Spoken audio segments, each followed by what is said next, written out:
Alright, hi everyone, welcome to Skippack Pharmacy. My name is Thomas Barish, and today I'll be showing you how to use naloxone in the case of an opioid overdose. Oh my god, Vince, are you okay? The first thing you want to do is check for responsiveness. Wake up! Or you can check their pupils for pinpointedness. Yep, no response. So what I'm going to do is I'm going to open the box and grab my naloxone. These come as ready to use, so all you have to do is peel this back, and you'll want to grab the device just like this. You'll hold it with your 2 fingers here and your thumb on the bottom to insert.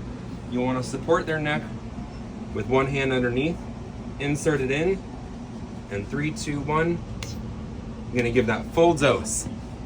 See, just like that.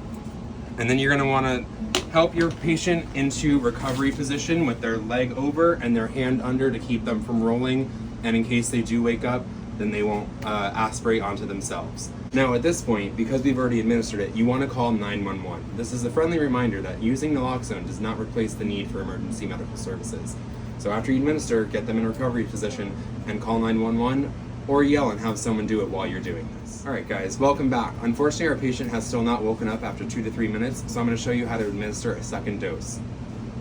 Vince, are you up? Nope. So you're going to want to roll him back onto his side and support his neck again. You'll use a new device. Thankfully it comes with 2 per box. And you'll administer it into the second nostril this time, or the other nostril. You can repeat this as needed every 2 to 3 minutes until emergency medical services arrive. So same thing, I'm going to grab his neck, plunge like this, left nostril this time, 3, 2. Oh my god, look, he woke up.